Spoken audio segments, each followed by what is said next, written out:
Hi guys, welcome to my YouTube channel which is education station. आज हम बात करने वाले हैं accounting. What is accounting, the meaning of accounting and definition of accounting and some unique definition related to accounting. हम start करते हैं। The meaning of accounting, it means it is a art और प्रोसेस। यानी कि accounting क्या है, एक art है या एक प्रोसेस है। किस चीज़ की?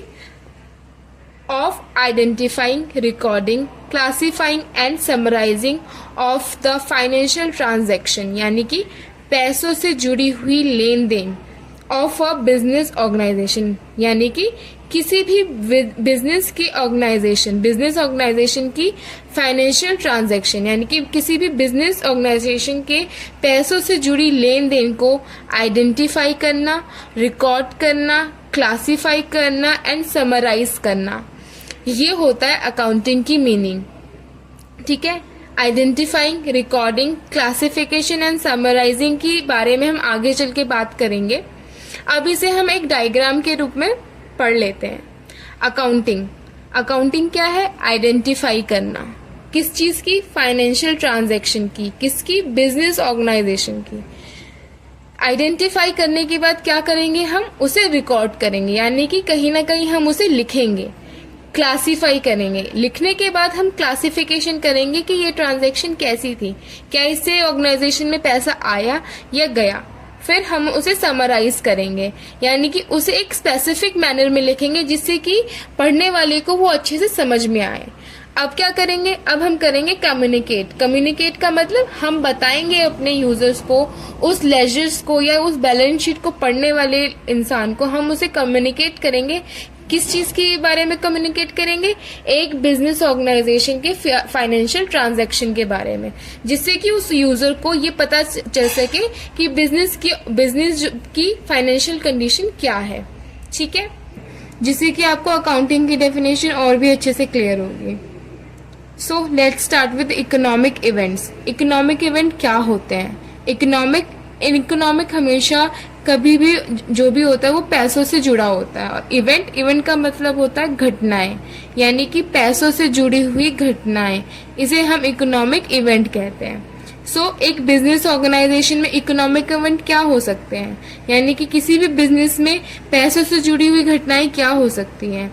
एग्जाम्पल के लिए, purchase of raw material from supplier, यानी कि हमने कोई रॉ मटेरियल यानी कि कच्चा माल हमने किसी सप्लायर से खरीदा है।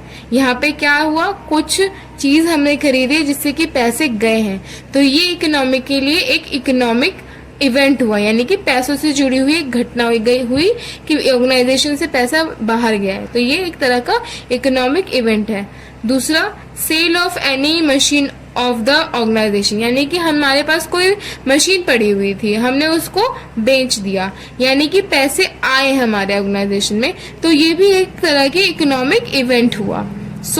Let's read all the business transaction which we can measure in monetary term, those will call as economic event और financial transaction.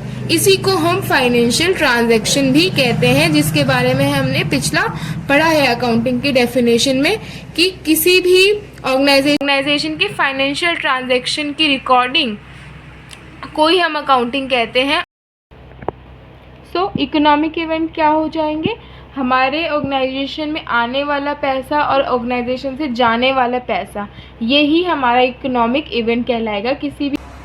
Second is identification का मतलब होता है कि हम कोई भी बिजनेस ऑर्गेनाइजेशन में जो इवेंट हो रहे हैं वो फाइनेंशियल है या नॉन फाइनेंशियल, उसे ही आइडेंटिफाई करते हैं, क्योंकि हम किसी भी अकाउंटिंग प्रोसेस में फाइनेंशियल इवेंट्स को ही लेते हैं, नॉन फाइनेंशियल इवेंट्स को नहीं लेते हैं। यानी कि हम पैसों से जुड़ी हुई इंफॉर्मेशन को हम अकाउंटिंग में लेते हैं और जो पैसों से रिलेटेड नहीं है उसको हम नहीं लेते। जैसे कि चेंज इन ऑर्गेनाइजेशन पॉलिसी, तो अगर हमारी ऑर्गेनाइजेशन ने कोई पॉलिसी चेंज करी है, टाइमिंग चेंज कर दी या लंच टाइमिंग चेंज कर दी, तो इससे हमें पैसों से रिलेटेड कोई भी इसमें इवेंट नहीं हो रहा, तो हम चेंज इन ऑर्गेनाइजेशन पॉलिसी को अकाउंटिंग में नहीं लेंगे। बट अगर कोई परचेज ऑफ एनी मशीन हो रहा है, यानी कि कोई मशीन ली जा रही है, यानी कि यहाँ पे पैसों का लेन देन हो रहा है, तो हम इस इंफॉर्मेशन को अकाउंटिंग में इंक्लूड करेंगे, ना कि चेंज इन ऑर्गेनाइजेशन पॉलिसी को।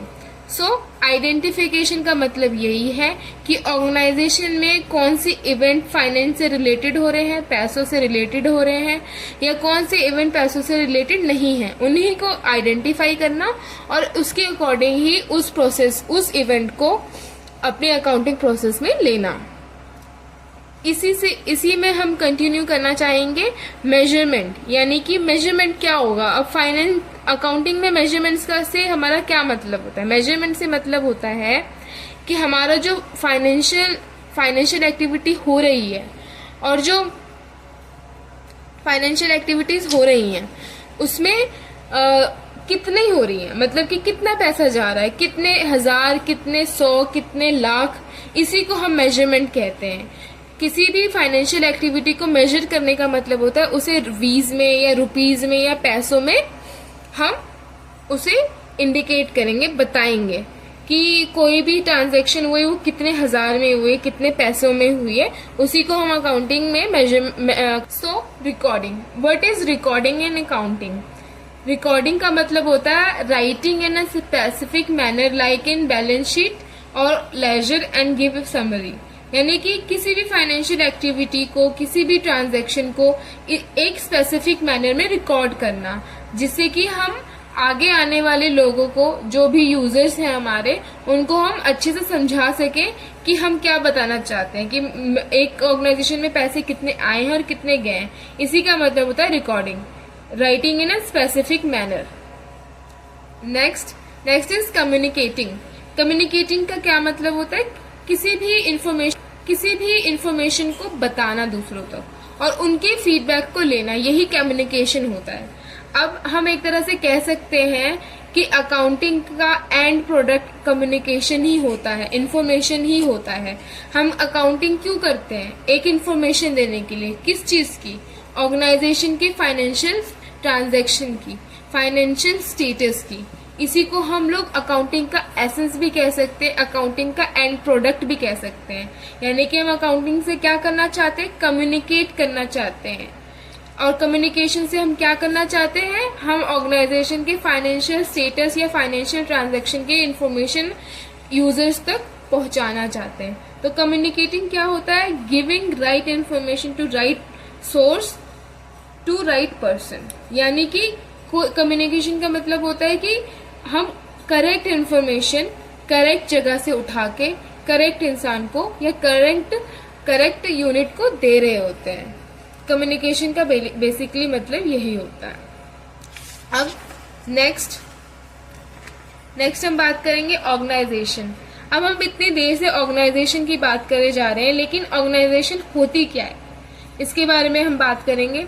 Organisation a business whether for profit, non-profit, motive according to the size, it can be sole property, corner proprietorship, firm, cooperative, society, company, etc. यानी कि organisation क्या होती है, ऑर्गेनाइजेशन एक ऐसा संगठन होती है जो प्रॉफिट बेस भी हो सकती है और नॉन प्रॉफिट बेस भी हो सकती है। लेकिन अकाउंटिंग का जो प्रोसेस है वो प्रॉफिट बेस ऑर्गेनाइजेशन में भी होता है और नॉन प्रॉफिट बेस ऑर्गेनाइजेशन में होता है।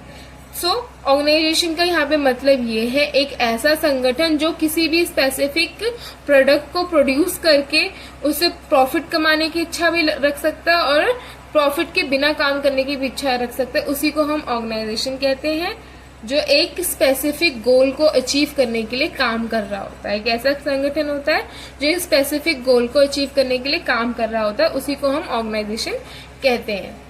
अब next is interested user of information. अब इंटरेस्टेड यूजर्स ऑफ इंफॉर्मेशन क्या होता है, हमने अभी बात करी थी कम्युनिकेशन की। तो कम्युनिकेशन एक ऑर्गेनाइजेशन किसके साथ कम्युनिकेट कर रहा होता है, अपने यूजर्स के साथ बात करने के लिए हम वो काम कर रहा होता है, कम्युनिकेट कर रहा होता है।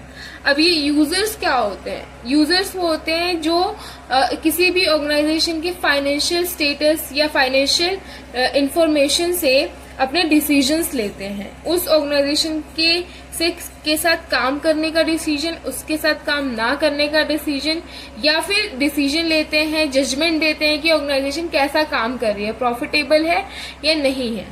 सो यूजर्स दो तरह के होते हैं, इंटरनल यूजर और एक्सटर्नल यूजर। इंटरनल यूजर कौन हो जाएंगे? इंटरनल यूजर उस ऑर्गेनाइजेशन से रिलेटेड या उस ऑर्गेनाइजेशन में काम करने वाले या उस ऑर्गेनाइजेशन के लिए काम करने वाले लोग होंगे और जिन पे हमारा कंट्रोल होगा, जिस पे ऑर्गेनाइजेशन का कंट्रोल होगा, उसे हम इंटरनल यूजर्स कहते हैं। Like financial officer, vice president, business unit manager, store management etcetera, तो अब इंटरनल यूजर कौन हो गए? फाइनेंशियल ऑफिसर, जो कि बिजनेस की फाइनेंस के बारे में सारी सूची रखता है, डिसीजंस लेता है। वही तो देखेगा balance sheet, cost sheet, ledgers, कि हमारे ऑर्गेनाइजेशन ने क्या डिसीजन लिया और क्या हुआ, कि हमें प्रॉफिट हुआ या हमें लॉस हुआ, उसी को देखते हुए आगे आने वाले डिसीजन मेकिंग करेगा। तो इंटरनल यूजर में फाइनेंशियल ऑफिसर का ये रोल है। और फाइनेंशियल ऑफिसर के लिए एक फाइनेंशियल इंफॉर्मेशन क्यों जरूरी है? ताकि वो कंपैरिजन कर सके कि किस डिसीजन से हमारे को प्रॉफिट हुआ है और किससे लॉस हुआ है। Vice president, business, store manager भी हमारा इंटरनल इंफॉर्मेशन गेनर है। अब बात करते हैं हम एक्सटर्नल यूजर्स की। एक्सटर्नल यूजर्स कौन होते हैं? जो कि ऑर्गेनाइजेशन के बाहर के लोग होते हैं, बाहर की यूनिट्स होती हैं जिसमें हमारा कोई कंट्रोल नहीं होता। जैसे कि इन्वेस्टर्स, यानी कि कंपनी में इन्वेस्ट करने वाले जो पार्टीज होती हैं। शेयर होल्डर्स, यानी कि जो शेयर्स खरीदते हैं उस ऑर्गेनाइजेशन का। Banks, government. बैंक क्या करती है? लोन देती है। लोन देने के लिए एक बेसिक क्या चाहिए होता है बैंक्स को, कि जो लोन ले रहा है क्या वो उस लोन को वापस करने के कैपेबल है भी या नहीं। तो एक ऑर्गेनाइजेशन के फाइनेंशियल स्टेटस को देखती है बैंक उसे लोन देने के लिए। गवर्नमेंट